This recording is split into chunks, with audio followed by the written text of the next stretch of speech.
Old school. I've got to keep my secret sauce. New school. The more you give, the more you receive.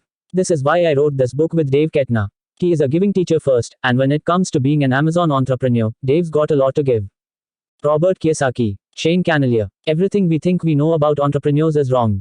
So often we glamorize the entrepreneur. People do studies analyzing what makes an entrepreneur special, what is inside the entrepreneur that makes him or her so driven. That's all media hype. Then we read reports that state the entrepreneur defies all odds. We are told that 9 out of 10 entrepreneurs fail in their first 5 years and another 90% never make it past that. More hype. Everything we think we know about entrepreneurs is wrong.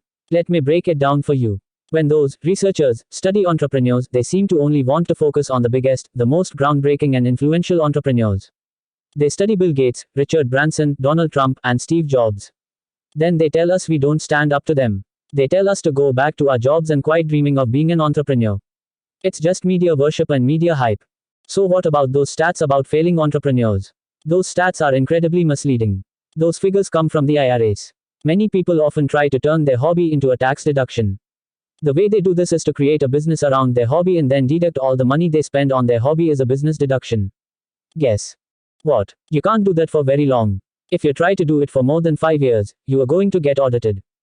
What does this mean? It means most of the businesses that get started are not actually businesses. If you take those false numbers out of the equation, you'll discover that being an entrepreneur isn't nearly as risky as you've been led to believe. Those numbers are media drama. So go out there, quit your job, be that entrepreneur. It's easy. Unfortunately, that is also drama, but from the other side of the coin. Entrepreneurship is not easy. It's hard work, especially at the beginning. But we live in an age when the tools for entrepreneurship are available to anyone with a computer. We live in an age when products are easier and cheaper to make than ever before. We live in an age when products don't even have to be made with materials, but can be digitally made and delivered.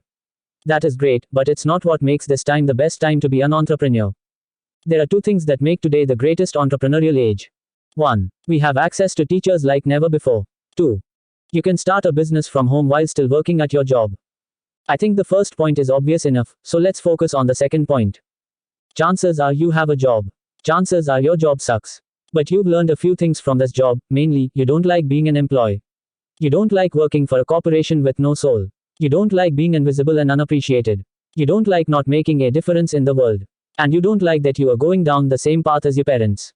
You already know the end result: laid off, fired, no retirement, no benefits, no security, and certainly no comfort. You wanted to make the world a better place, but you are finding that you are just making the world more of the same, and the same isn't good. So what is a person to do? I already told you that it's bullshit to just go out and quit your job. You have responsibilities and bills and loved ones depending on you. Before you quit your job, get educated. Start your home business on the side and grow your business until it is covering all your bills and responsibilities. Sound tiring? Dave Kettner spends about an hour a day working on his business. Do you think you can find an hour to build the machine that will create your freedom? If you can't, then this book probably isn't going to help you. But if you can give up your lunches, or TV time, or even a little sleep for a little while, then you can be a success. If you want your success to be a gift and not earned, then this book won't help you. If you are not afraid to learn from one of America's greatest entrepreneurs and one of America's new digital entrepreneurs, then this book is the blue pill you've been looking for, or your closet to Narnia, or your rabbit hole, or your dream to the land of Oz. Before you jump into the lessons from Robert and Dave, there is one more thing you need. You must accept the responsibility of being self-made. This is your journey, your hard work. This is not a gift. Your first step in taking responsibility is to quit blaming others and quit blaming the world. You must accept that opportunity is everywhere. Opportunity is all the time. It does not disappear in the difficult times, in fact it's even greater. As the world offers more problems to solve, the person with the ability, knowledge, or creativity to solve problems will see more opportunities than ever. As you know, with the creation and emergence of the digital world, a single person armed with the power of a laptop can become a force to be reckoned with overnight. Opportunity is everywhere and the ability to capitalize on these opportunities exists through the laptop, tablets, and smartphones. All you need now is an idea. Well, an idea and the courage to act on it. The idea of not having to rely on anyone except yourself to prosper, the idea of being in complete control of your future is exciting, but scary. You'll have no one else to blame if you fail. It will all begin and end with you. So be your own person. Take your wins and losses on your shoulders and learn about becoming an Amazon millionaire below.